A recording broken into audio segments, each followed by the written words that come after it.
revived. And so I start with sort of understanding the impacts of transport on these places and to understand the processes and how it can be transformed or be changed.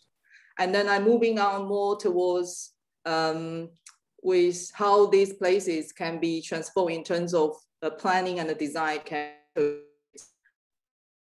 Recently, I also look at not just a place, but also people and the mobility studies and how people are involved and can be, their well-being and health can be taken into account. Originally, I'm from Taiwan and I have a background in architecture. So this is basically what I've been doing over the past few years and over a decade. And my research area has been started with West Europe. And then I was in China for 3 years before I come back to the UK. So I would like to, sorry, can I go to the next page? Okay.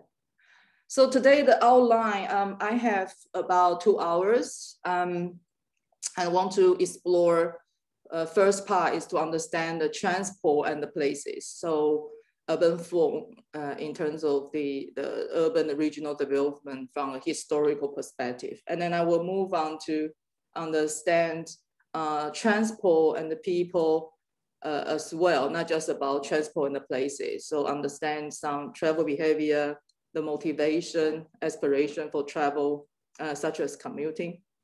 And in the end, I will wrap up with some future visions as the planners. How can we reconcile the sustainable development in terms of sustainable transport, people, and the places? So I will start with transport and the cities. So there's a very important paper, I would say, back in 1958. Economist Colin Clark, who wrote an article on town planning review related to transport, is a maker and a breaker of cities. And this is a very important paper because it was starting with a view to look back 200 years up to 1958, how transport has been the maker and the breaker of cities. And if we look back in history, and this is pictures in Italy, it's a very famous plaza in the middle of the mountain city of Italy. And this picture actually demonstrates that sort of pre-public transport cities. Cities are very organic, and there's a middle plaza surrounded by buildings, and there's not like at the moment there's a crisscross type of city, very grid city. It's not that type of city. So this is not city run by public transport. People come into the middle of the square on foot or by horses and so on. And so in this kind of setting, the city has the limitation of growth in terms of how you expand the city. So in a way, when we go to early public transport era back in 1830, can you hear me? Yeah. So back in 1830s, the first railway in the world is the Liverpool-Manchester Railway, and very much expand the territory in terms of the catchment areas, and also cities, people's goods also can be transport through a much wider territory. And that public transport played a very important role to achieve that communication or expansion. And so railway is the urban modern maker of the makers of modern London. So if you look at this kind of suburban traffic started from 1860s, and the first underground system in the world is in London, and and also, you know, but massive expansion of this kind of underground network in London really managed to expand the catchment areas of cities. People can actually more or less not very much confined to their living areas, but they can work in a much wider territory. And so they from the underground going up to the overground and so on. So this is kind of modern suburbanization by public transport instead of what we learn today by cars. And so this is one of the areas in London. Actually, you can see that's in the middle bottom part of the picture. You can see there's all the underground logo there. And that's sort of underground, where underground can go. And actually it developed, there's also suburban housing development over there. And then when this kind of urban public transport, it's not just started with there's all the electrified lines. It was really actually started with horse dragon, and that type of transport mode. And later on, a bit later, public transport system, electrified lines in the middle of the road. And really the key features, what you can see today still is in Hong Kong, that type of transport mode. And later on, what I'm actually describing now is more from UK, or if you like, the Western countries' perspective. And so when cars became the dominant mode, and the automobile, or if you like, the motorway age, start to replace a lot of public transport system. So at some point in 1960s in the UK, which is the world first railway, the country started the railway network, and you can see the very extended network start to be cut out. And the two maps, you can see very clearly how the railway network has been declining because of the loss to the car dependency, and the car ownership start to take off. Then in 1984, and the network has been shrunk a lot to that stage. So that's a massive stage, or you like the era where we can see the sort of shift, how the transport has shaped, transport technology has shaped the urban development and territorial development. So, and then when the motorway, not just linking different cities, but also inside the city, and that's all the urban motorway has been a major debate, and also caused a lot of environmentalist fight in the UK in 1980s. So, and a lot of motorway, I mean, you can see the peak of construction. Urban motorway actually was peaked in 1980s, 90s. And then you can see a lot of public transport revival in terms of high-speed rail in 1970s. Although a lot of railway network has been cut out or abandoned, but many lines still remain, in particular the lines between cities. So between intercity railway demand still quite remarkable. So the intercity railway, how to make sure the railway link between cities can be enhanced or improved. So that was the era in 1970s in terms of intercity 125, 225 in the UK between London and then many regional cities.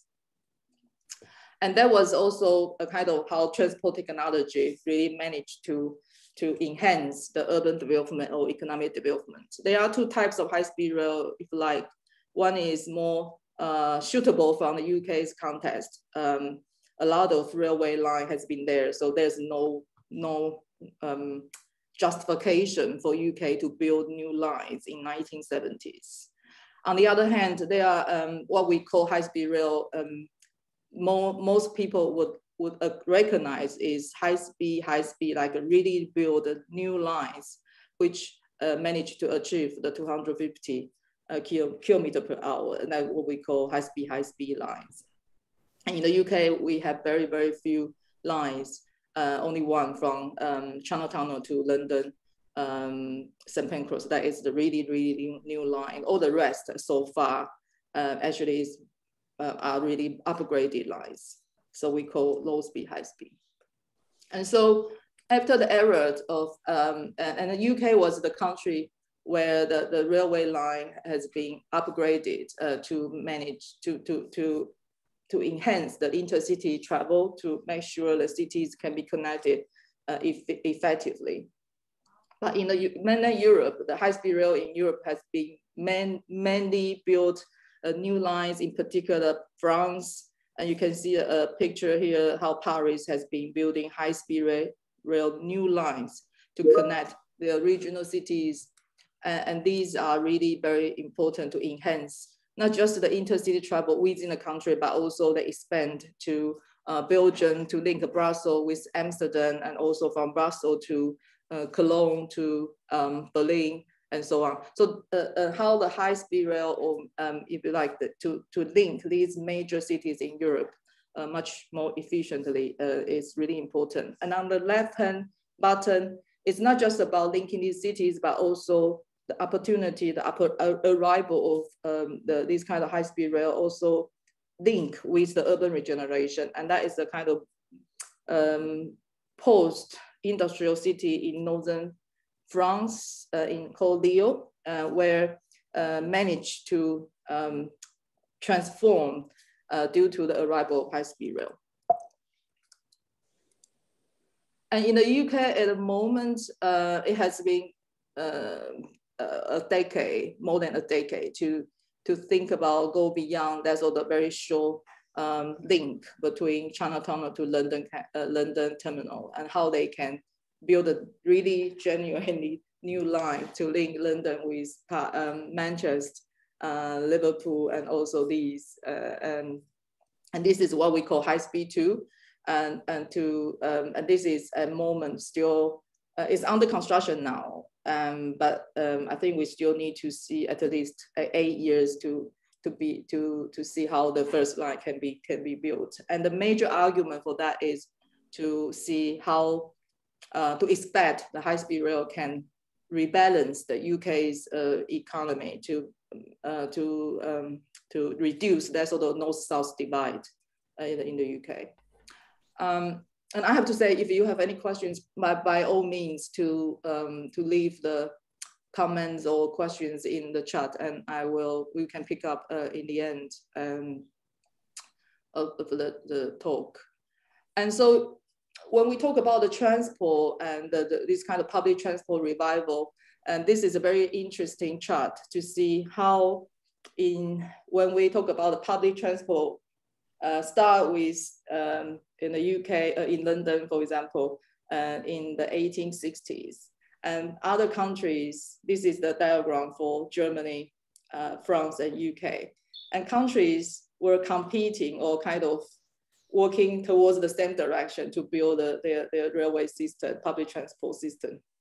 Up to the 1920s, where was the peak for the different countries to build their public transport network. And then 1920s also was the time when the car ownership start to take off. So then many countries, start to drop their public transport systems, and that is a kind of to the bottom of 1970s. And what is interesting to say is that Germany, in particular East Germany, they managed to maintain a quite significant systems of public transport system. Didn't abandon them like UK and France. But UK, and of course UK, France, they started to build their transport network from 1980s, and France has done much better than the UK. And UK also did something, but the line has been a bit more limited in terms of the scale of bringing the public transport system, in particular rail or tram, back much slower than these two European partners.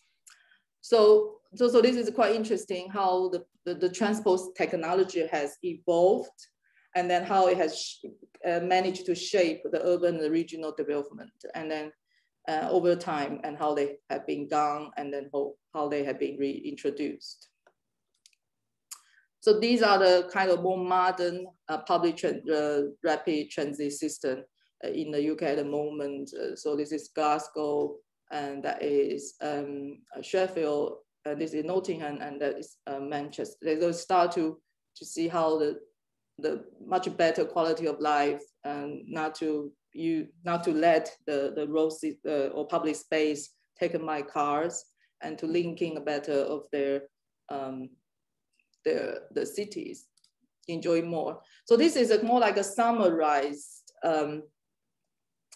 with the diagram to show you, if you look at the history and try to understand what the Chia-Lin clock I was actually pointing out in the beginning, that transport is the maker and the breaker of cities, and how city has been constrained by without any public transport system, and then how that will be able to expand through over time, and to evolve from pre-public transport city to early public transport city, and there are a lot of crises during these processes. For example, the crisis means a city start to grow better or expand better, but then reach the limitation. For example, limited by the host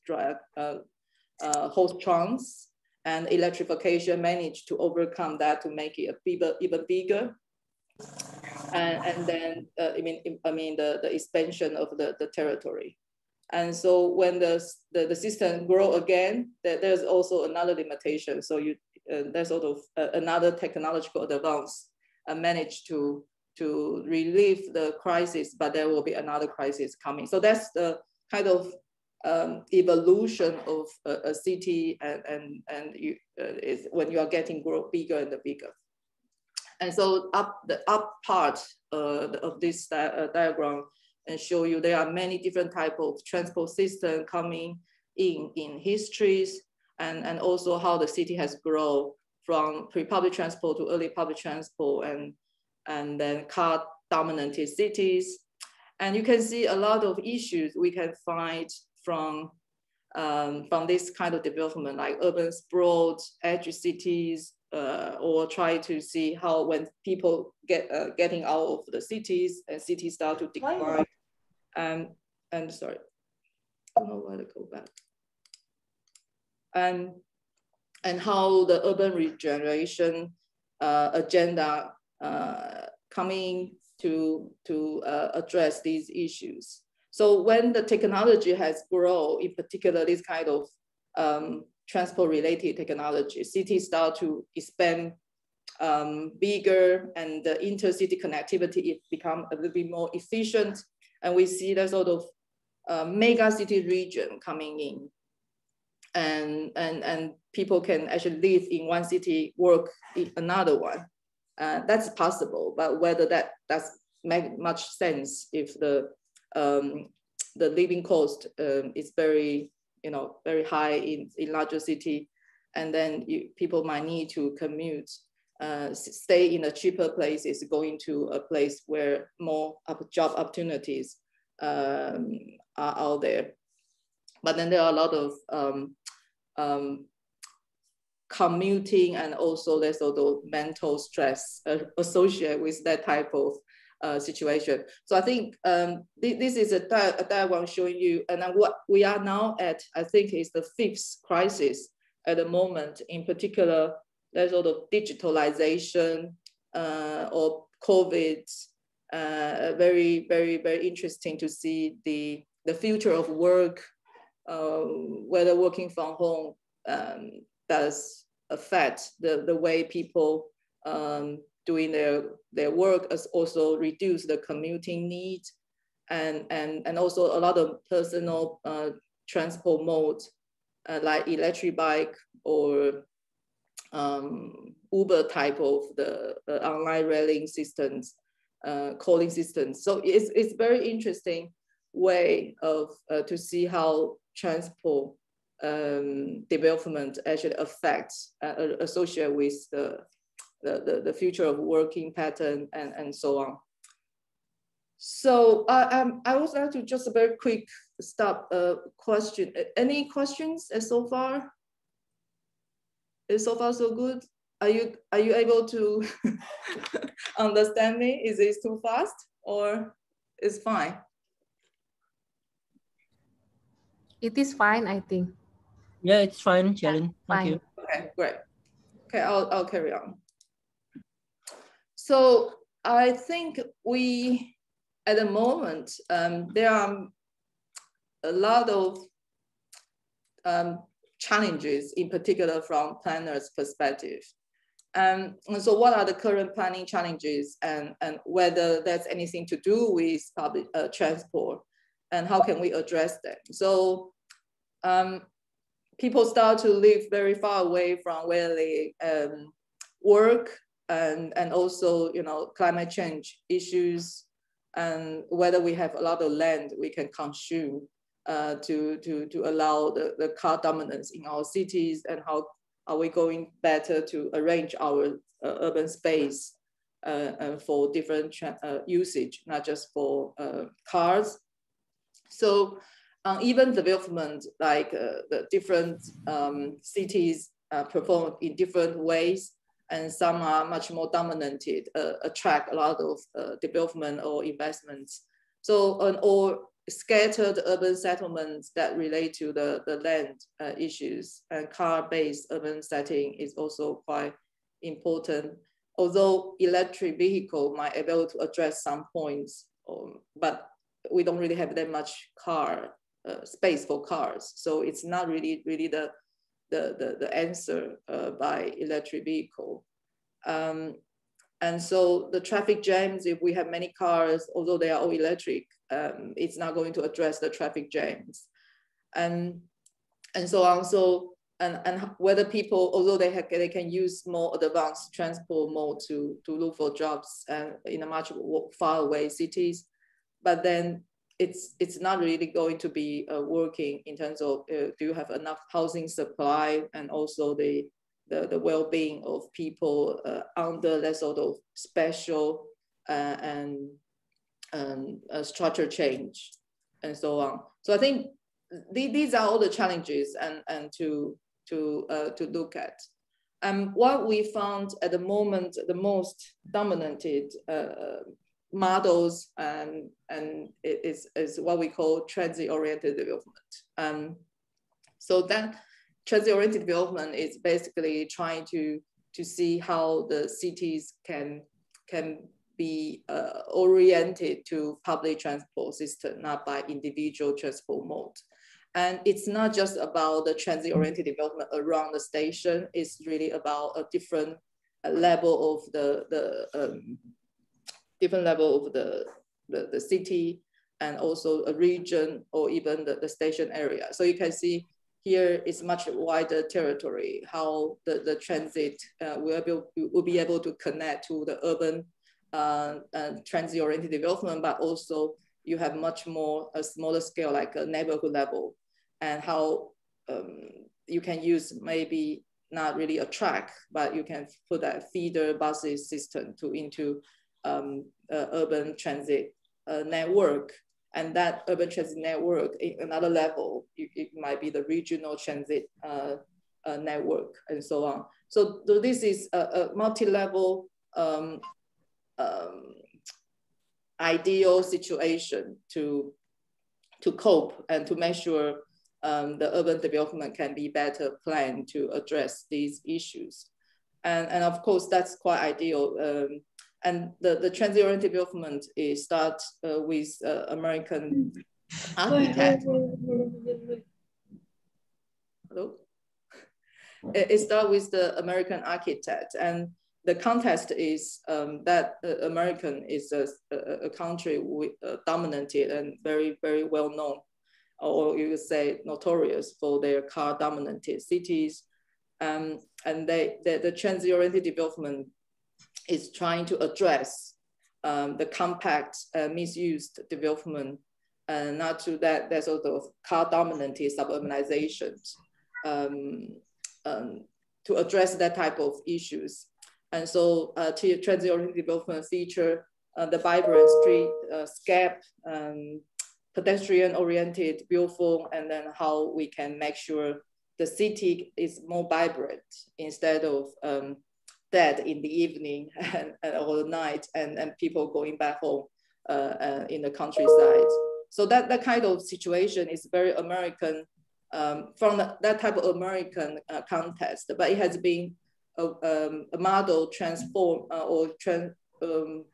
you would say policy mobility to many different other countries. And in Europe, the people might argue that in Europe, it's actually transient-oriented developed by nature, started what I just mentioned earlier, the UK or the Europe situation. And so just quickly go to a few principles of transient development provided by the International Transport Development Agency. Is more like how can you make the city more compact to misuse, densify the city, and or how to make sure the connectivity work, how we can shift people to use, to shift the space, not for cars, but more space for people, for pedestrians, and also how we can actually encourage and promote more public transport system, and people can use active travel like walking and cycling more in cities. So in general, there are two levels of strategic planning. One is making sure the city can be connected better. It could be by high-speed rail or improved, upgraded transport system. But at the regional level, we have Terus jalan pulang. Bisa kan jalan?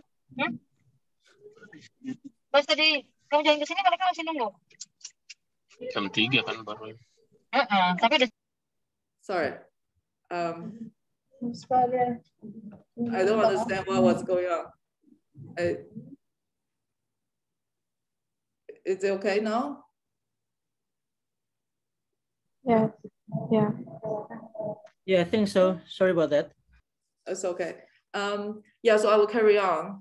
So, so what we can manage in terms of that sort of uneven development, or how we can arrange transport and the city or regions better, we need to look at different scales. So in terms of how to make sure the cities at much more wider scale, like a national level, they can be connected and more efficiently by transport technology, like high-speed rail or improved transit, improved upgraded system.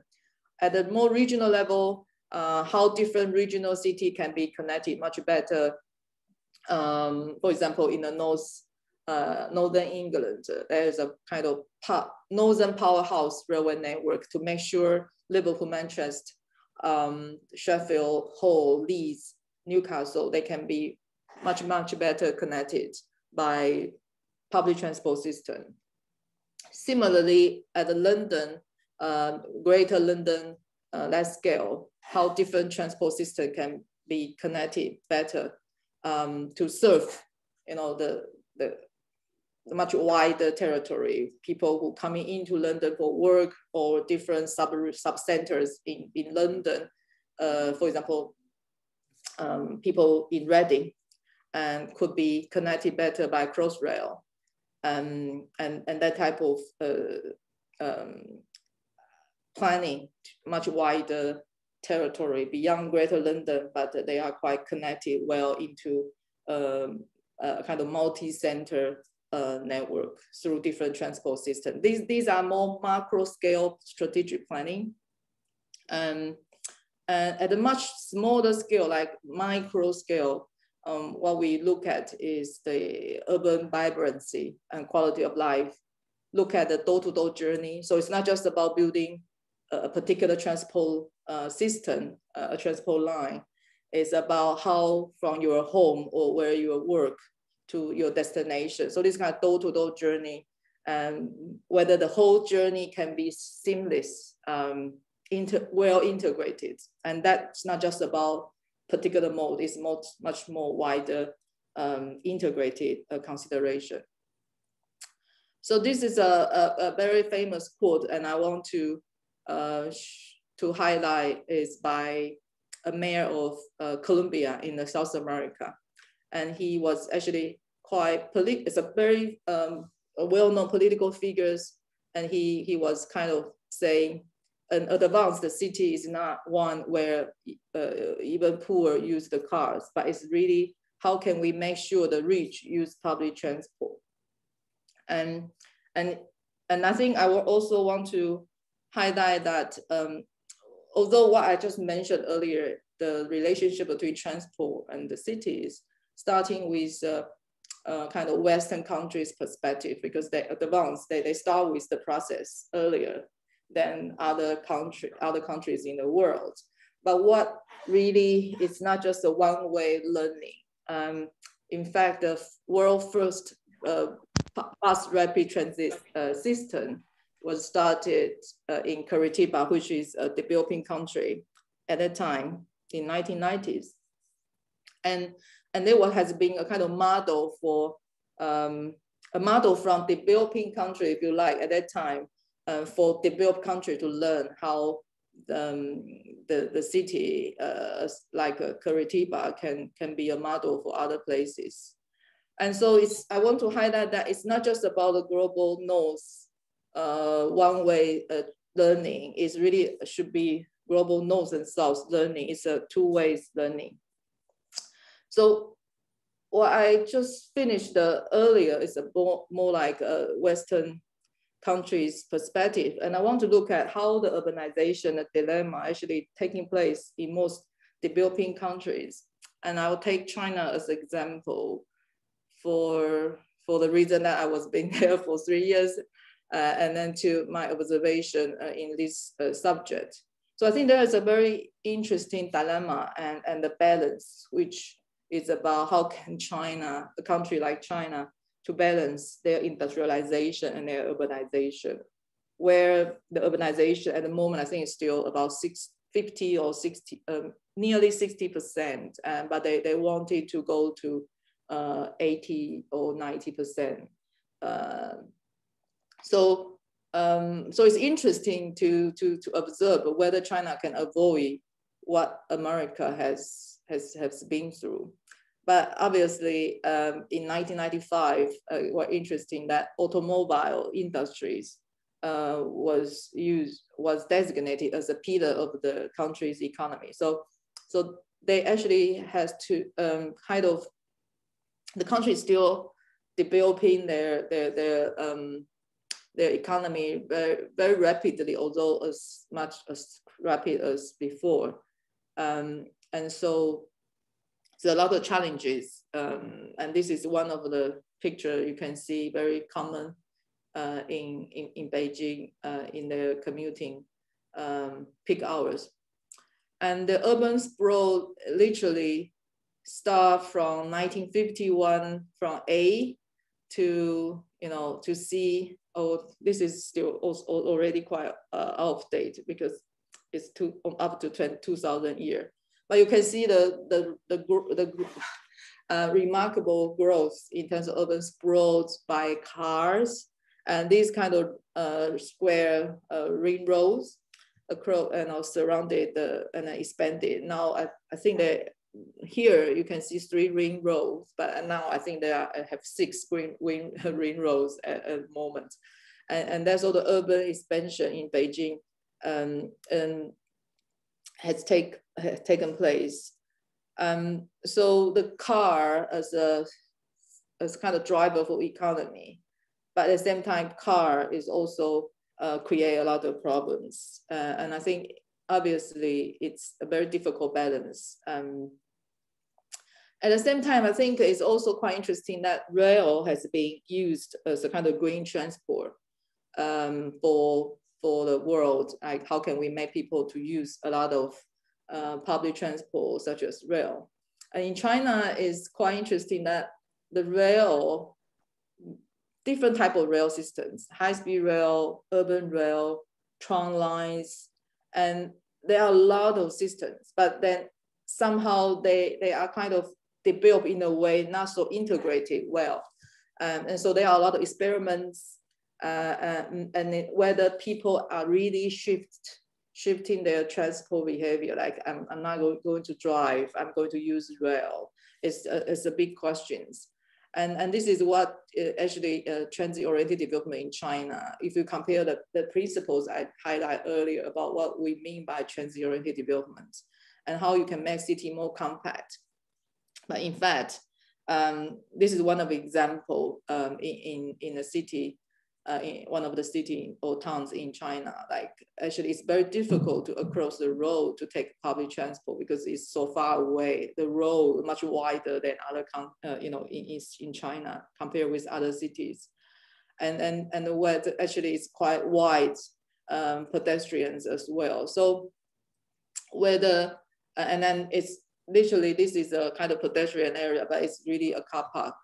And so it's quite interesting to see how the transit-oriented development, you can build the lines, you can say I have transit-oriented development, but literally whether these kind of accessibility, walkability, connectivity, or mobility, density, diversity, compact, these kind of principles of transit-oriented development are really taking place in different cities. And there are, of course, some local contexts and in a city or in a country where you are still urbanized in a way. And there's an article by a Chinese scholar, is the TOD in China is actually, is DOT, it's called a development-oriented transit. So I want to develop the cities by public transport, or they were also called the transit integrated development. So I want to develop the city. I want to create a new city to accommodate the urbanization demand. So it's not like transit-oriented development in Europe or in US is more transit-oriented development to not only create better quality of life or to arrange the space better, but in China, they are also wanting to drive the development. And in US or in Europe, it's more like, how can I change your travel behavior? So not to use car, but try to use public transport. You see the differences, how the transit-oriented development might interpret it or implement it in different parts of the world based on their context, and they're based on what area is their starting point. So this actually lead me to a kind of very interesting argument about if you build it, will they go? So how we move beyond just about transport and the places. It's about how the transport relate to people as well as places, and how people actually are reacting to this kind of investment.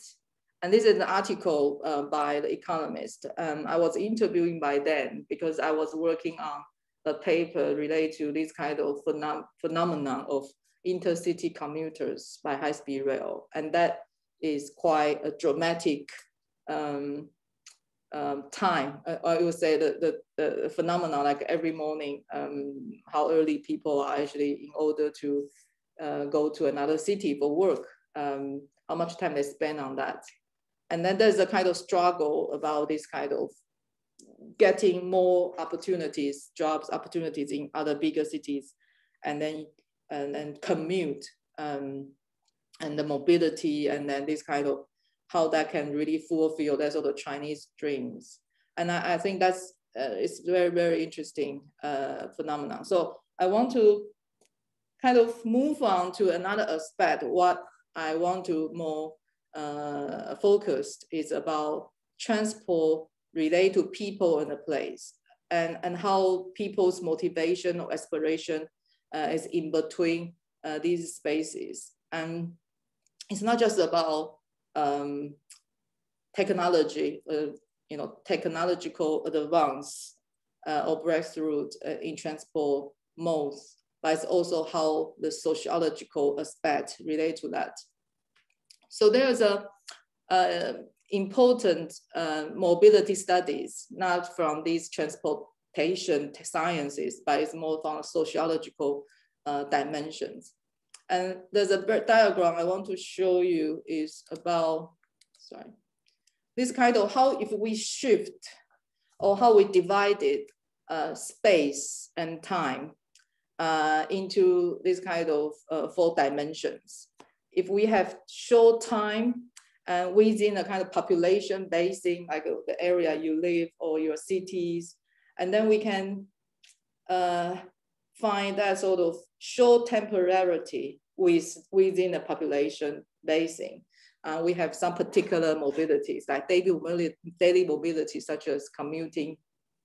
And if we are having a short time, but beyond our living population basing, we usually try to describe that sort of travel, you know, like sightseeing or going to different city, but very short time, one night or during the weekends. But we look at a much longer temporality, more a few years time or different time periods, and within your population basing at different part of the city, then we can actually see that sort of residential mobility. So you might move from city center to suburban areas, or there might be some gentrification involved that you are not be able to live in one particular area because of some changes of the living, I would say the income level, or because of the, you are actually much better off, you want to move out to another places, or you are not be able to afford in the area. So, and that's from within your population basing. But the last dimension is like a much long-term, temporality, but outside your population basing. So it's more related to migration. So you are moving out of one particular city and so on. So I think this is very interesting, and I think it's quite important distinction about how people react to space and time, and what kind of mobility involved in here. If we talk about we talk about commuting, with the technological breakthrough, for example, you have high-speed rail or you have more advanced technology, you are allowing that sort of expansion of labor markets between cities, and also to enable work, home decoupling. So you tend to be able to move, live, you know, these two places tend to be a little bit more could be a little bit more distant. And so there's sort of new forms of long distance commuting beyond the daily population basing is possible through this kind of technological breakthrough. Of course, even before this technological breakthrough, if there is an opportunity without any transport mode that convenient available, then people still commute, but that commuting would be very, very rare, not so natural, and depending on different individual situation. So what I want to say here now is when the transport related studies, they tend to focus more on, okay, I invest in this and people will react to that, and people will be able to use it. But actually here I want to highlight an idea that is more from how can we move away and understand from mobility to motility, which means that if you have a sort of range of possibility, like transport investment, different built environment configurations, possible to bring much wider labor market expansion, even some policy promotion to encourage that to happen. These are more possibilities or range of possibility to make that sort of expansion possible. But we tend to not so much consider that the mobility potential is based on individuals. So even though you have that sort of transport investment, if one particular individual who does not have the skill to travel, or it doesn't really need to travel, what kind of relationship between this particular person and that transport investment. So this is actually try to highlight the individual condition, their desire, their knowledge, their skill, or that whether they can afford, their aspirations need to be taken into account. So the external condition, the possibility, plus the individual motility, overall can reflect what we mean by the spatial pattern and the perceptions. And it's not just about if you build, they will go, but it's depending on that sort of individual conditions as well. And that means, like, if some people might say, okay, yeah, why you want to invest in particular transport mode? I'm not going to use it. And that somehow from this perspective is true, but it doesn't mean this investment should not be taken place, because it might have some wider impacts. It might be able to attract more business to come here to invest. And so the second layer of spillover effect, like people might be able to attract more investment, then people here can get better jobs, not necessarily those people who use the public transport system. Sorry, can you hear the drilling? Yeah, I try to, I hope that will not continue too long. So you see my point. I think,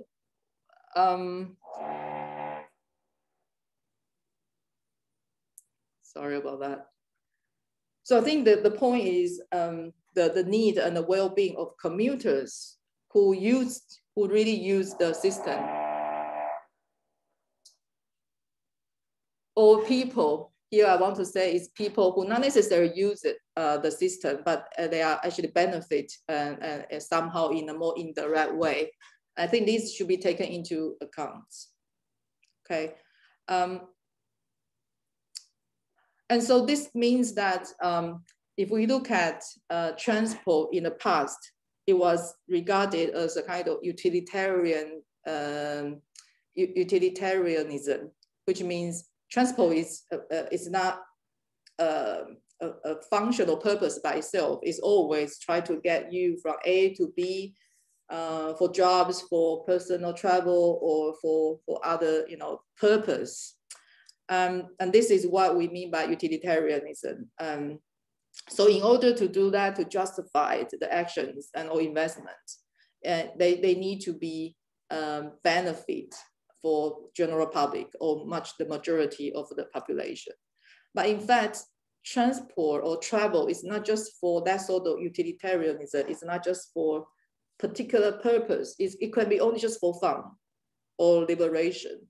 And it's really depending on the different aspect we have to take into account, or just travel for doing using your cycling for your exercise, for your symbolic belief that this is better for the earth, or for other people, or for your health, and so on. Also just a mode of sports activities. So I think it's very complex. Like the technological breakthrough is one thing, but at the same time, different people have different travel or the movements, demand and purposes. And so these are the very key messages, that people don't stop traveling, because we still travel and travel further. And sometimes people say, because of the COVID, we don't need to commute. And so people working from home, and so everywhere is possible to be the place for work. But actually location is still important. And people don't just, and what we found over the history, people don't just, people still travel, but what we found is interesting is people don't increase the time spent on travel. So if the technology, you still travel, but you might only want to spend 45 to 60 minutes for travel one way. That's your limit. So people travel, but if the technology breakthrough helps, you can travel further when the technology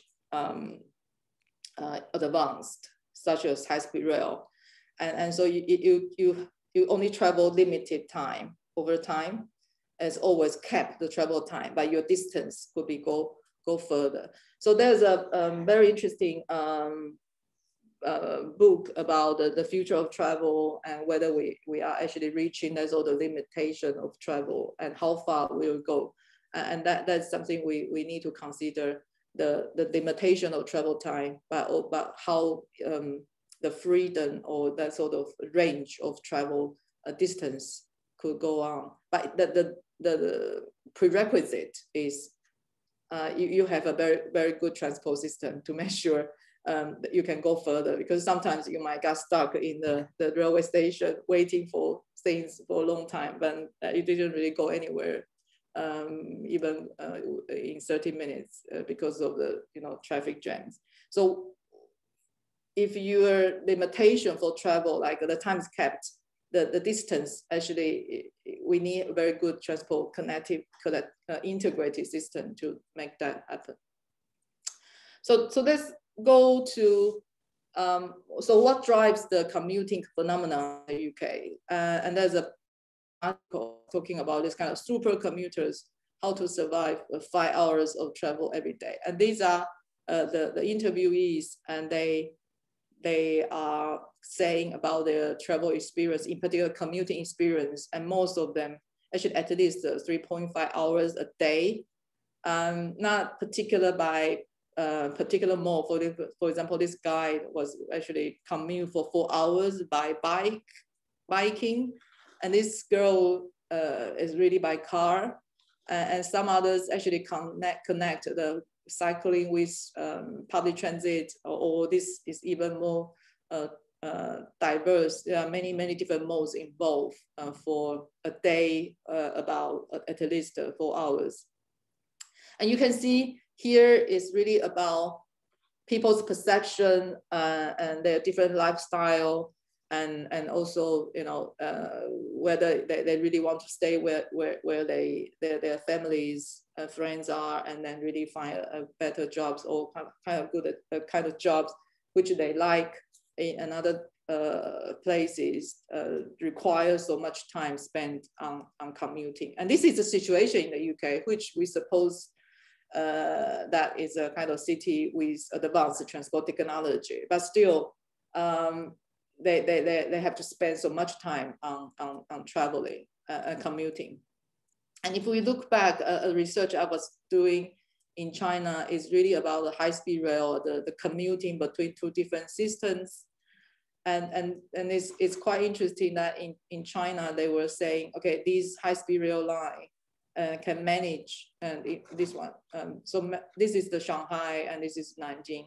And this line can actually connect the city better, these cities along the line much better, so they can be a kind of one-day living zones, from previously 4 hours to 1.5 hours. And I was doing a pilot study about people in Suzhou, which is a city 30 minutes to Shanghai. And I found the high-speed rail commuting pattern is very interesting. Before high-speed rail arrived, people already commute between Shanghai and Suzhou because of the opportunities. But the high-speed rail commuting seems to be a very interesting phenomenon. And there are different types of commuting patterns. It's daily commuting or weekly commuting, like people living in Shanghai during the weekdays, and they only commute back to where they live in Suzhou during the weekend, or some more flexible commuting, like a couple of days in a week to do the business travel, and which is a little bit more flexible in a way. And we found some interesting finding from that sort of range of opportunities, possibilities. Like, okay, you have high-speed rail, so people feel that sort of possible for them to commute, because this is more convenient than without high-speed rail in the past. And what we found interesting where I put the red bar, which means these are quite negative or it's kind of deficient, because although they have high-speed rail, but their transport communication network does not allow the travel easy, because you have to go from one mode to another, from your home by different mode to take the train. And that interchange spend a lot of time, how to buy the tickets and so on, is not very convenient for them to do the travel. Although the job market, like they really feel high-speed rail can help them to get better jobs. So this kind of, each dimension have that sort of positive and negative. And the institutional dimension also quite important to be highlighted, is that in China, they have that sort of hukou system. It's like restrict people living in urban area or rural areas. So if you actually working in one city and working in another city, your all the social benefits, so in terms of your hospital and these kind of social services, actually is associated with where you live. So that sort of, and that the two systems are not integrated. So the institutional policy didn't really help that sort of commuting easy, because if you are sick in one city where you work, then you have to pay totally extra things for your illness, and that's not ideal because of this kind of residential restriction.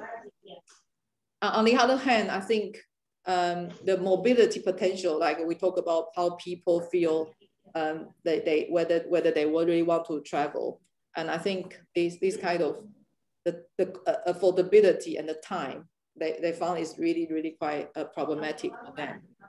So overall, on balance, there are railway or the high-speed rail or this kind of transport technology bring a lot of possibilities, but these possibilities sometimes they are negative. They are not really good enough to allow people to travel as the transport technology.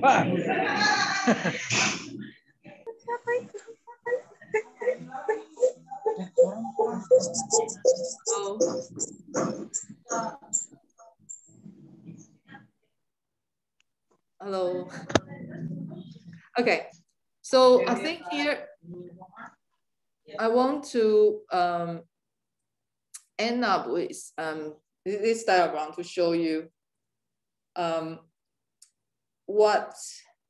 how we can create a framework for spatial and temporal ethics to understand how a transport investment might affect a city or a regions from different level, from station, urban, metropolitan, or provincial or national level.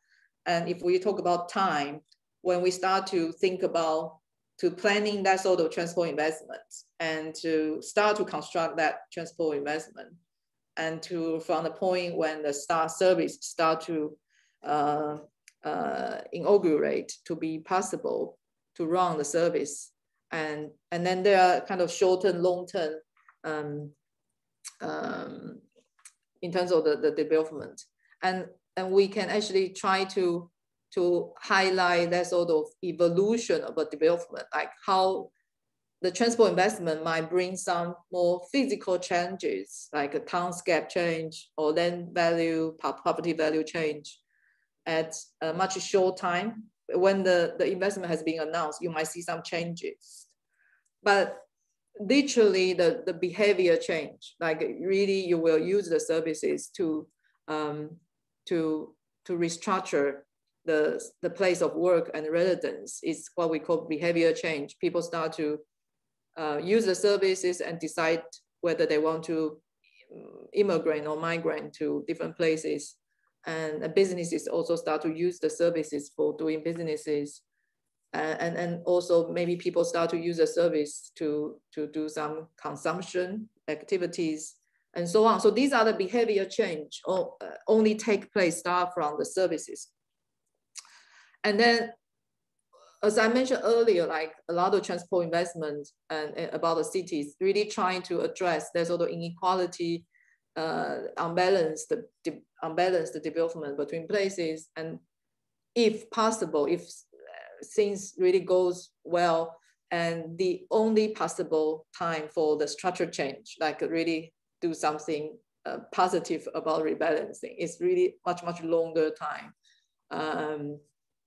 And so this is more like for you to see. And in order to do that, you also need some supporting policies at different level to allow that things to happen. So from planner's perspective, it's a process of associated with time, space, and as well as the policy interventions, and that could possibly bring some behavior change. So I want to say, like, based on the understanding about transport and urban development from more historical perspective, and then how that link to people's travel behavior and their motivation or aspirations, and what can we do in terms of the future vision for planners, and what can we do for the contribution. And I think firstly is, in particular, this kind of COVID situation, we need to understand better the future of work and the mobility under the key forces. Sorry, here I haven't finished the sentence. So we need to understand the key forces like climate change or the COVID, for example, and that actually, or technological change really shift the city and the possibilities. And the second is we need to go beyond the single transport modes and how and to see how different modes can be integrated to serve the territory and the people the best. And at the same time, whether we reconcile the spatial justice and social inclusion, economic thinking. So there are many different aims, objectives we need to consider, and how these different aims can be balanced. Sometimes the economic driven thinking might only serve some privileged or rich people, then whether they actually include other people and consider other social groups as well. And whether we consider the environmental concern. For example, the green transport, sometimes this kind of electric vehicle is really expensive. It's not everyone can really afford that. And that environmental concern in a way is good, but they are not affordable for most of people. And in particular for poor people who can't really even afford a car, let alone an electric car. So, and then the governing the integrated transport and urban planning, how the transport relate to cities and how they both have that sort of evolution over a long period of time. And it's really important to understand. And so we have to combine macro and the micro scale of development. And to integrate them, we need to consider different policy areas and how can we really take them into account. And last one point, which I think is quite important, because I'm from Taiwan and I'm working in Western countries like in the UK, but I went to China to understand the situation. So I think it's important to understand different places that people are different. And so in Jakarta, in Indonesia, you also have your own evolution, your own trajectory. So the local context and solutions should be adapted. It should not be, just borrow something directly from other contexts. So I think that's sort of, but we can still learn from each other, and it should be mutual. It should be two directions. And so I think by understanding the transport people and the place, is really important to make sure the right decision or right development, and a better solution can be found in one particular context. I think I'm going to stop here, and there are a few references here, and I think I would like to more open to questions and any discussions we can actually have from what I just mentioned earlier.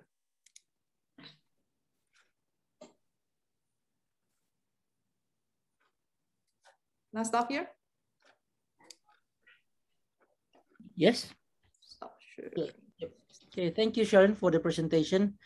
I think it's very interesting to how you bring us back to the before 1800s, and then you bring to the early period of transportation in London, especially. I was quite intrigued by your by the poster that you show that the Transport for London's poster for asking people moving out from London to Edgware. So I think that was maybe one of the evidence how transportation become the how we say it, the booster or maybe the forcing element for mega or metropolitan in the past, I think. Okay, so I think we have several questions here. First, I think it's from Irma. So the question is that, is there a minimum population limit or minimum city scale for the construction of one type of mass public transportation? What kind of consideration make government believe this kind of public transportation needed by the community, not only government needs, I think. Yep. Yeah, I think, yeah, I just want to highlight, respond to what Adwan just mentioned about this kind of edgeware, you know, this kind of edge city or the kind of suburban area. I think that was really a time when these kind of transport links were promoted by the private companies. So it was like each line was actually run by one company. So they want to drag people out following their investment to these kind of places. So, and I think later on, after Second World War, a lot of transport system has been nationalized and become organized by public transport system. But that was the beginning, start with the private enterprises, but later on it became a public ownership or management. And so that's quite interesting differences. Now, if you start with a public transport, because nowadays, if you start with public transport system, it's actually from the government's perspective. So that will link to the first question you mentioned about, is there any threshold or in terms of how much or the scale for investment for public transport system? I would say it depends on. I would say that it depends on the public transport investment appraisal in different countries, and whether and I have to say there's no public transport system in the world really make a lot of profit. I think either they might make profit from real estate development like Hong Kong, but public transport in general, they need a public subsidized in a way. And so I would say the scale could be quite varied. If you look at France, for example, in France, their transport system, a transit system can happen in a place with only, for example, 200 million population. They can have a tramway system over there. And that is because their investment model is like, if you want to run this, the government and the place, a few places that together, for example, one particular local authority, they can have that sort of hypothecated tax on employers. So places with more than the company more than 9 employees, and you need to pay a certain amount of tax to the government, and where they want to run a kind of develop their transit system. which means this kind of task from their local employer, which means the local businesses, will represent about almost 50% of their capital investment. And the other 50 will come from the local central government and different level of government. So in France, they have a very, very, very strong public transport investment in this kind of transit system because of what I just mentioned, this kind of hypothecated tax policy. And that is not possible in the UK in a way. So in the UK, most of public transit system investment all come from the government system. So yeah, so I think you might say that there's no specific threshold, I would say, but it's depending on different contexts. But most of country, France is quite rare, where you can have investment from the tax from the employers, the local employers, but many other countries coming from the government system.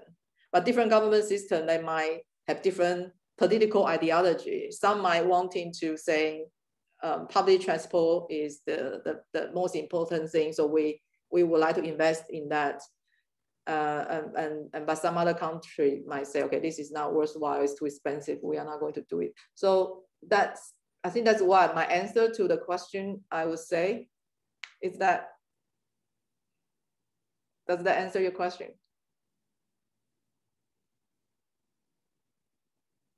Hello? Hello, maybe I just want to know about if any requirement for what kind of city that have to build LRT or MRT. If their city scale of small city, they maybe have to build LRT maybe or tram. But if the city scale is higher, like metropolitan area, they have to build some kind of MRT. Maybe there is a minimum requirement, or is it based on government decisions? I think there is a general, you would say, you can actually find a kind of statistics about the cities about, for example, 1 million or 2 million, they usually would like to have that type of transport system. But if you say much smaller city, as I just mentioned, a city can be 200,000, and they also have that sort of system. It really depends on if the local government and the community, they want to build that, then they manage to make it happen. And doesn't necessarily it has to be profit, but they might say, oh, this is a quality of life. And then from there on, they might attract a lot of people because they found this area is have good quality of life, and there might be a kind of facilitator for the investment or more further development. So I think it really depends on the local government what they want, and then what kind of vision they have for their city and towns, even they are smaller scale, but they can grow over from there on as well. Okay, thank you, Chia. No problem. I think there are other questions. Okay, thank you, Chia-Lin. So the next question, I think I would like to combine the questions number 2 and 3. Basically, the question is about, are there any impact on the type of topography on development of transportation types such as MRT or high-speed rail? And also, how does this impact also with the social economic? Because sometimes there's conflict during the construction of these transportations. Yeah, can I ask about what do you mean by the typography? You mean the different type of cities? I assume here is the physical characteristic of the area. So maybe if it's a very light contour and maybe very steep, it depends on the type of transportation that could be built there. Okay, I think this kind of transport system is actually at different scales. So if you talk about high-speed rail, it's supposed to be the most, I think the most advanced system, and I think the major reason for high-speed rail is really connect cities, not just connect like a metro system. So and then usually a city might only have one high-speed rail station. And then depending on where you put a high-speed rail station, in the city center or outside city center, this is a debate about how to integrate high-speed rail as a gateway to a city, not to put high-speed rail outside city, and then people coming to this city need to go from that outskirt of the location to coming to the city center. So there's another connectivity need to be made in order to make sure people can easily go to where they want to go. So I think these transport modes all have their different scale, and also their different, the major purpose. And I think mass rapid transit, most of the time, I think it can be underground or overground. And if it's underground, then usually what you can see is just stations, and then a lot of development around the station. You don't really see the lines. And so if it's overground or even on the street, like a light rail transit, most of them are actually on the street, like a tramway system, then you can actually see that sort of a development could be along the line. Okay, so some shop front of a city, you might say, okay, yeah, light rail transit, it's on the surface, it's the surface transport. But I think you need to consider that type of transport might be more suitable for smaller cities, because you are fine that the tram can use the road space much better, and then to squeeze space for tram and car need to go to the middle or to the side, And then I think that's something, if you have very typical different typology for cities in that way. So large city, you might have massive represented like underground. You can't see the railway line down underground, so you can't see it. You just can't see the station because the space on the road can maximize for other different uses.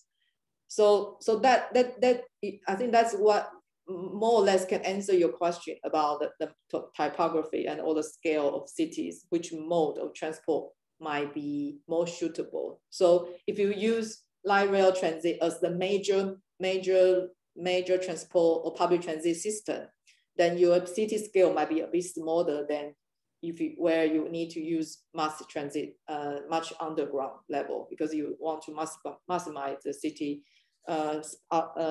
ground space for many more other uses. But I would say cities like Paris or London, you might see both.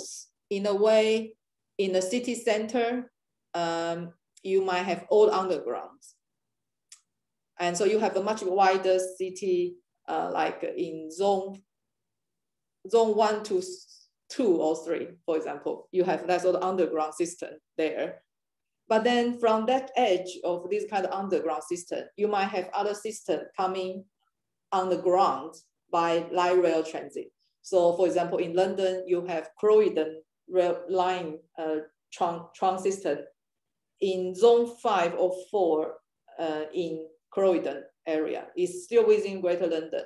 Similarly, Paris also have a lot of light rail transit outside from the edge of that sort of central system, out of their further away of their suburban area. So for very large city, I think you can have all of them, and depending on which is the main system.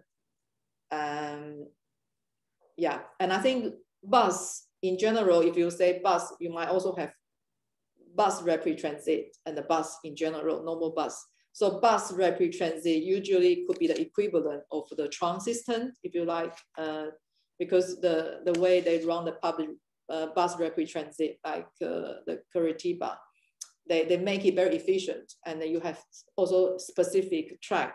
Although there's no track, but it's a specific lane for that bus to go, and that is more equivalent to light rail transit. I hope that answers your question.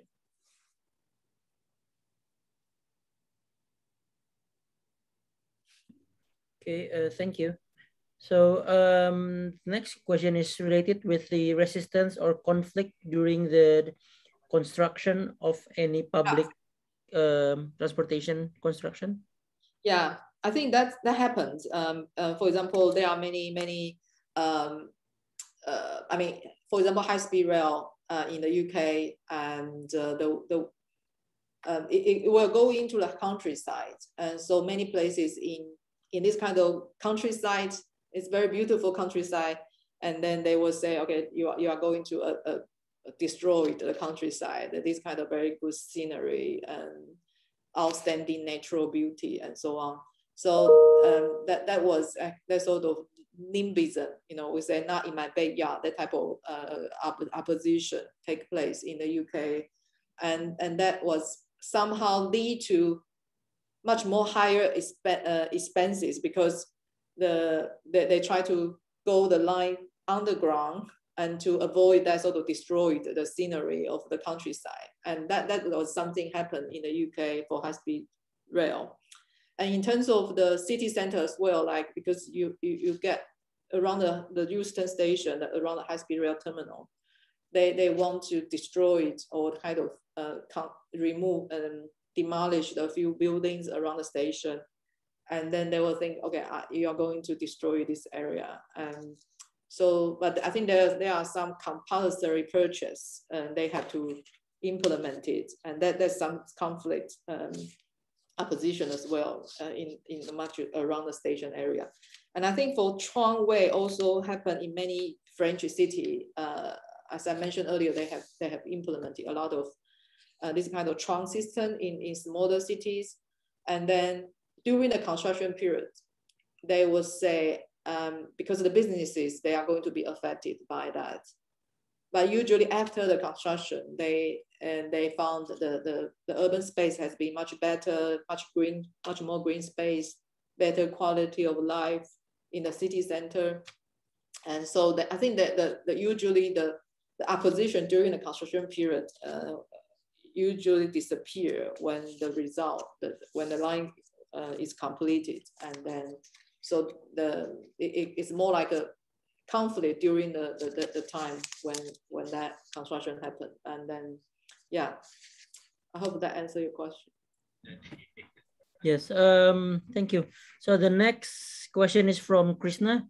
He's a postdoc in our university, and I think he's also a graduate from Liverpool University. Krishna, you want to ask directly to Chia? Hi, Chia. It's nice to meet you again. Hello. Actually, the question is about the current trends in app-based transport and how it affects the promotions of walking and cycling values in TOD, because as we might know that TOD will mostly promote walking and cycling, but since we have an app-based transport, door-to-door services, then how do you see TOD in the future in this case? Thank you. Yeah, I think that's something, I would say the transit-oriented development it's not just about walking or cycling. I think it's a much bigger urban planning in terms of land use, as well as where you put a railway station and you know, how you change the layout of the urban space. But in a much smaller scale related to the walking and cycling, I think I found the app-based transport, I think I would say they should not be like one way or another. I think they should be well linked. For example, where you can use your cycling, if it's not your bike, where can you get a public cycling system? Is ductless or not ductless? You know, with a fixed duct, and I think that should be in the information provided by these apps should be accurate enough to provide where are these bikes where you can use, so people can still use the bike system and more conveniently, and making sure where is the availability. Because I think most of the time the system is not wide enough. For example, where you want to use the bike, there's no bike there for you to use. And somehow in the bikes, if it's Douglas bike, it might be able to park everywhere you want, and they might park the places where the pedestrians is actually using that path to go to where they want to go. So I think there's a lot of issues, I think, coming from there's also Douglas system or duck system, and also how this the management and the people's behaviors, and if you don't park it properly, then it will affect other people use the system. So I would say there should be some, I would say, penalty, or not really penalty, like the way you make sure they use the stuff, park at the right place, and if there's some other people they use the space, they can reflect what has been done. So yeah, so I think there's a lot of this kind of management and also the behavior change and concern for others, and that kind of situation need to be integrated into the whole system, not to look at them separately. I hope that answers your question. Perfect. Thanks very much. Yeah.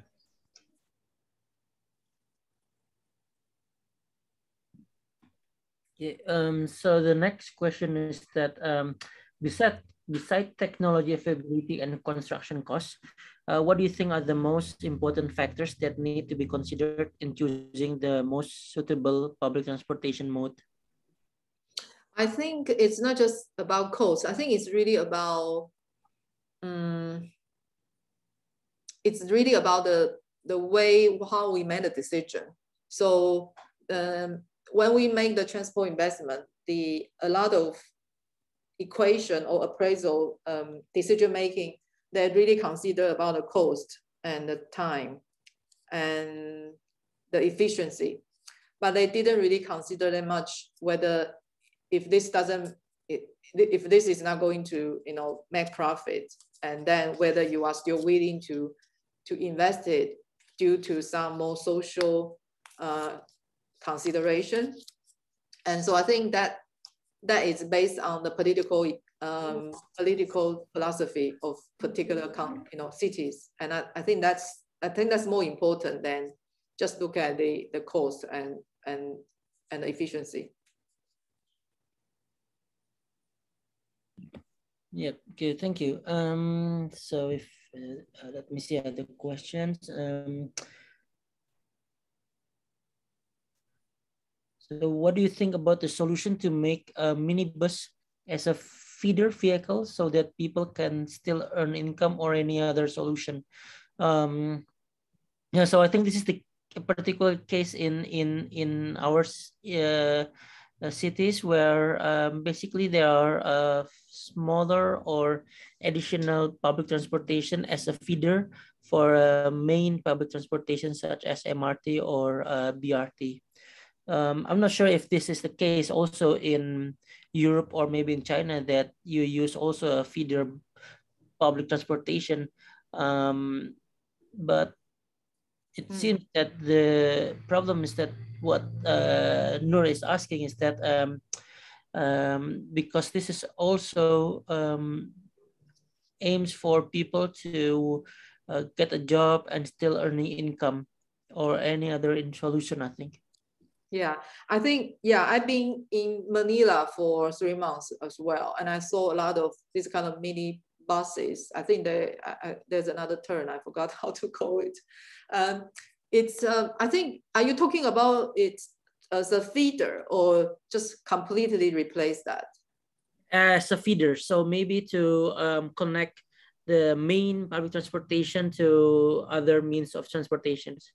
Yeah, I think that's I think I would say that's absolutely fine, because I think the public transport system sometimes they could not be so extended, and then if these feeders can play their role to help much wider catchment areas, which can also use the public transport system, and I think that's great. And I would say the major issue maybe is about how they can link and how they actually integrate it in a way they are willing to be managed and to collaborate. And I don't really know whether that in your context they actually have any issues, whether they don't want to collaborate or anything. What's the specific issues over there? Is the public transport authority didn't really talk to these feeders companies or something else? Basically, they are different companies, and sometimes, especially when we try to make like a specific transportation card, maybe because it's two different companies, then we could not integrate the system, for instance. That's, I think, could be one of the reason why the feeder transportation become a problem also, I think. I think that's something might be need to negotiate. They can serve some, they can arrange better. They have some more dominant route to operate instead of the two companies competing or more than two companies competing the same route. That there might be some more political negotiation need to get involved.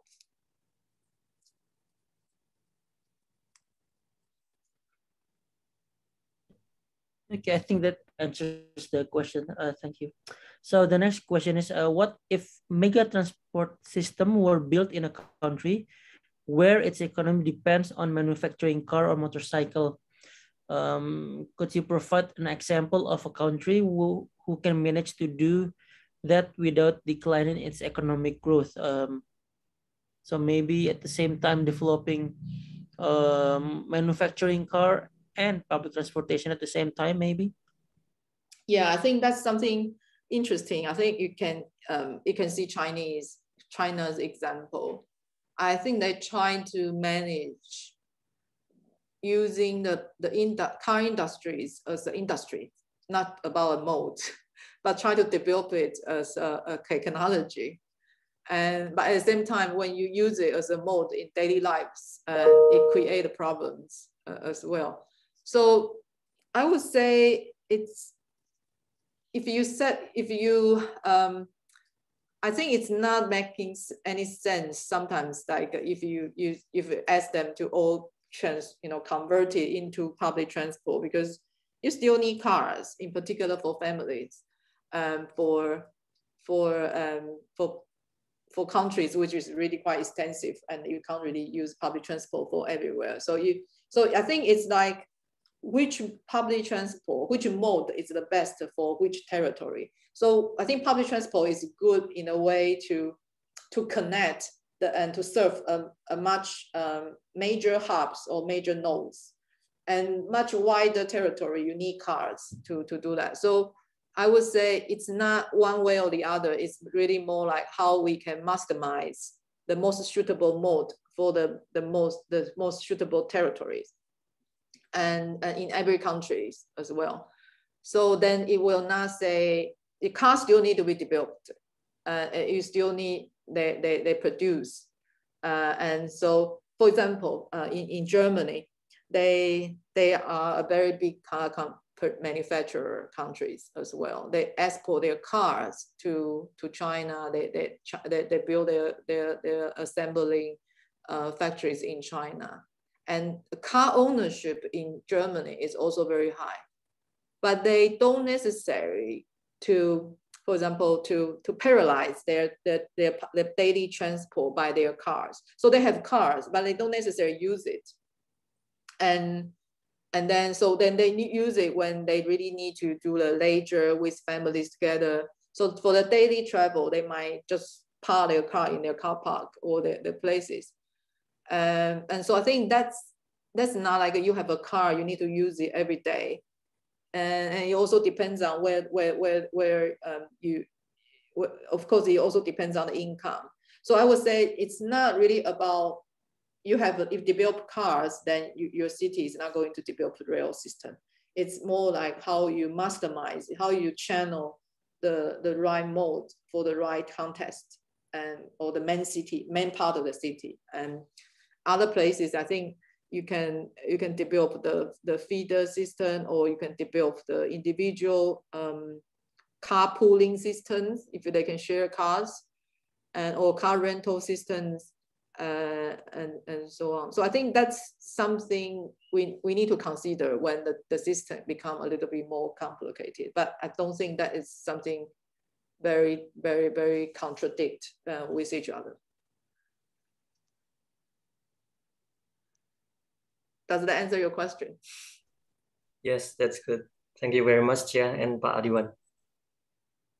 Yep, you're welcome. So the next question is that about the online transportation. The question is the online transportation is the future of our transport and public transport, or automatic vehicle? And I think that's first one. Yeah, that's the first one, I think. Okay. What do you mean by online transport? I mean online transport. You mean to order things like ride hailing, maybe? Oh. Yeah. I think it's the matter of, I think, okay, it's a matter of a better integrated system. I can take an example from my personal experience in Liverpool just for a month. It's very expensive, to be honest. It is kind of online hailing system. I took Uber for the first month because I was just arriving in the city and without any more suitable place to live, and I used that. But the thing is, it's very expensive, and I have a debate with the local transport officers because I found the real price, the online hailing price is 3 times than I take public transport. Although public transport is not cheap either. It's like £2.30 for one way. Take a bus in Liverpool. It's actually not cheaper than London. It's more expensive than London. But the time is also 3 times. So I take a bus for £2.30. If I take an Uber for the distance I'm going to get involved, it's 3 times the price by Uber. But the time is also just 1/3. So I take 10 minutes for £7 or £8. Take a bus is £2, and then 30 minutes. So I would say, I don't think online transport is the future as a dominant mode, but it should be there because it's indeed convenient anytime. If you want to go to the airport or you want to go to somewhere, sometimes the price is more competitive than the normal taxi system, but it's not going to be a long term. Like, I'm not going to take Uber every day because it's too expensive. And so you need to have a kind of good public transport as a framework, as a major system, and to make it good enough.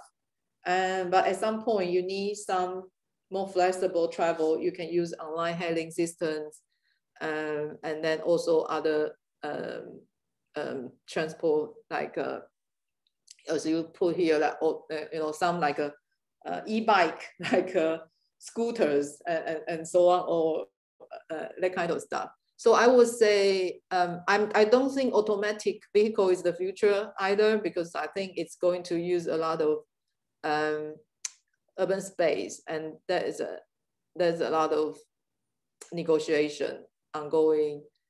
I can't see it in the near future. Yeah, I hope I answer your question.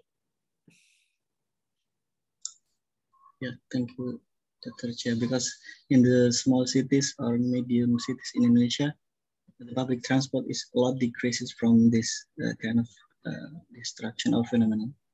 I think, yeah, I completely agree with you. I think if you, I have a home in London, but I'm working in Liverpool, so I need to kind of stay here as well. But if you compare Liverpool and London, London is very special because it has a lot of a lot of people living here.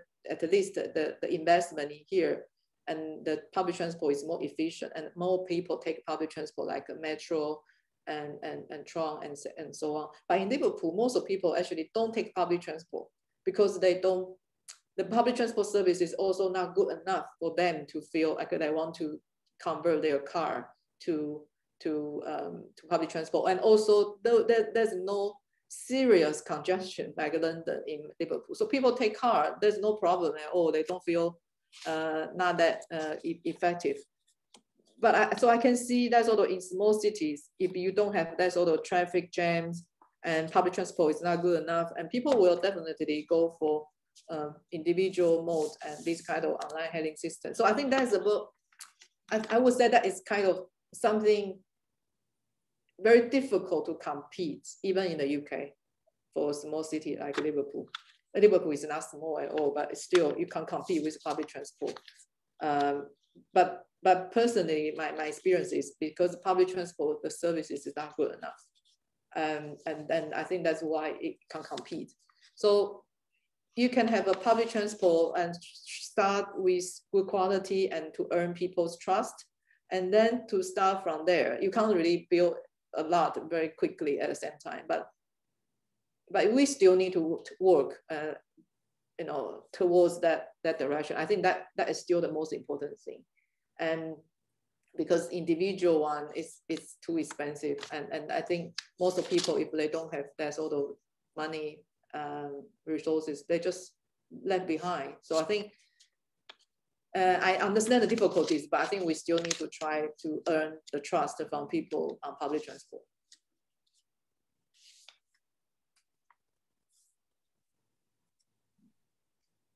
Okay. Okay.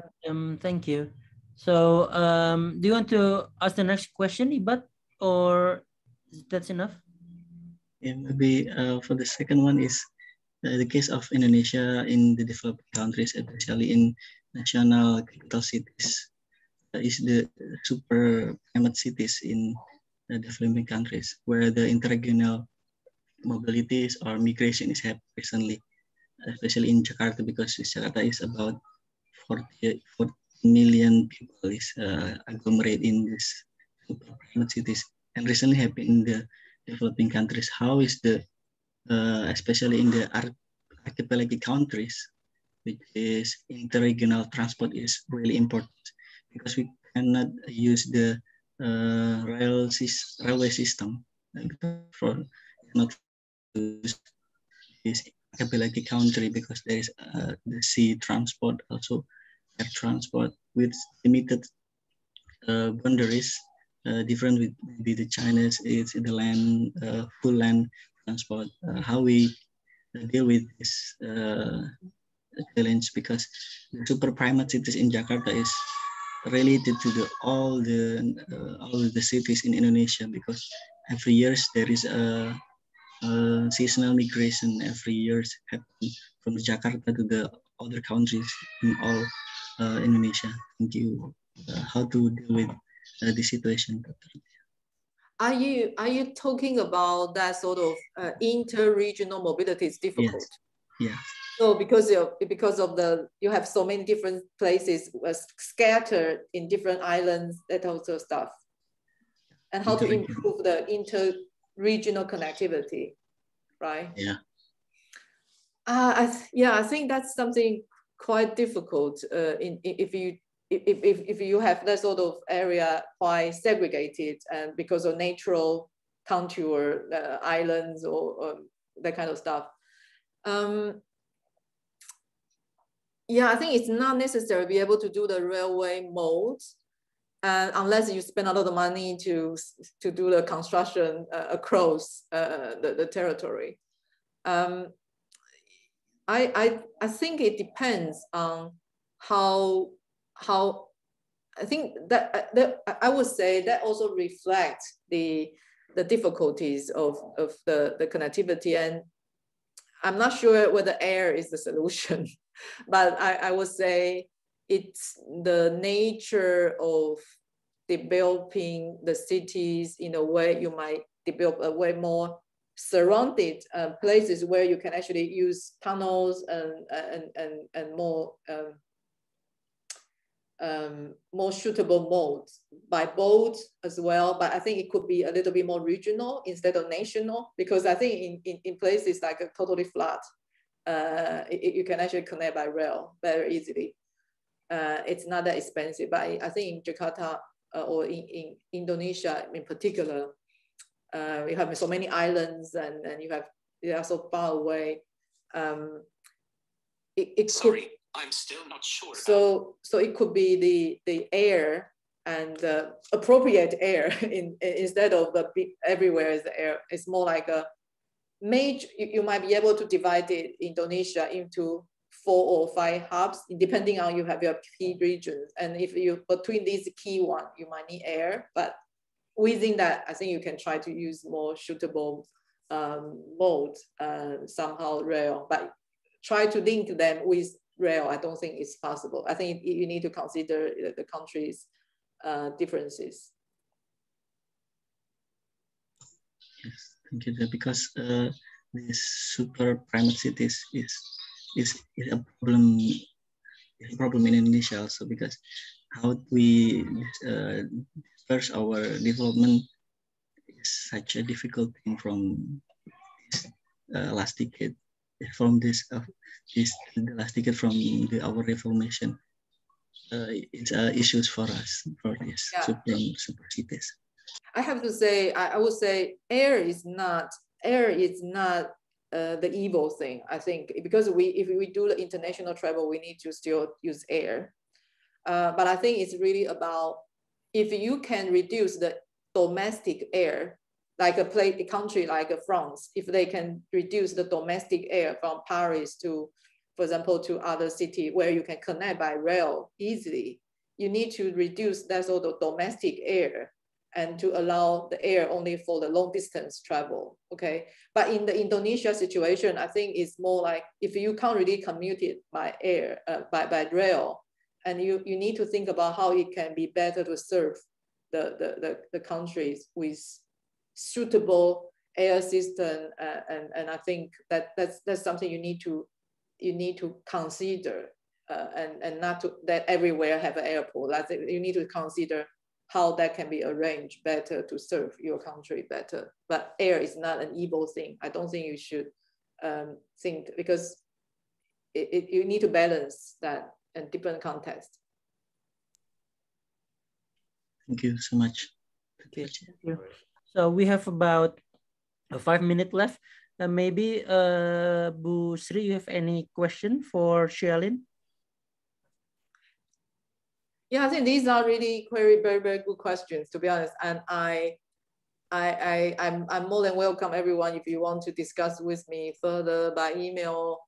And I'm really, really enjoy a lot of questions you have been asking. Yeah, thank you very much, Dr. Chia-Lin, for your lecture today. And yes, on behalf of our School of Architecture Planning and Policy Development, again, I would like to send my sincere gratitude to you for this time, for sharing with us your work, and also your your work and your research. Yeah, keep in touch. That we can continue again, yeah, Pak Adiwan, with this collaboration. Yeah. If you have any collaboration opportunities, more than welcome to contact me, because I'm also I'm from Asia as well, and I'm also very interested in the global South and North collaboration and these connections. Yeah. Yeah. Thank you. Okay. So I think we have reached the end of our lecture today. And if I may just wrap up a bit from Dr. Chia-Lin's lecture today, it's from the history of transportations, and that has helped to bring the cities to connect it further. And then there's also the starting point with the interregional trains and also high-speed rail. I think it has also helped to expand the cities. However, in the future, maybe there should be further studies, especially on the well-being and mobility of people, which include climate change, technological change, and also understanding local context, which I think all of it are very relevant with our case in Indonesia, because we are still growing in terms of demography and also economic.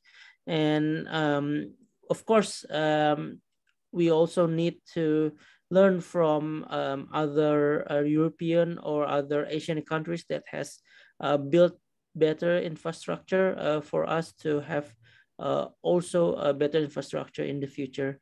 So with that, I would like to thank Dr. Chia-Lin for the lovely presentation and wonderful insight. Again, thank you very much, Dr. Chia-Lin. My pleasure. Keep in touch. Thank you. Yes, sir. All the best for your series. Take care. Bye-bye. Thank you. Bye-bye. Thank you.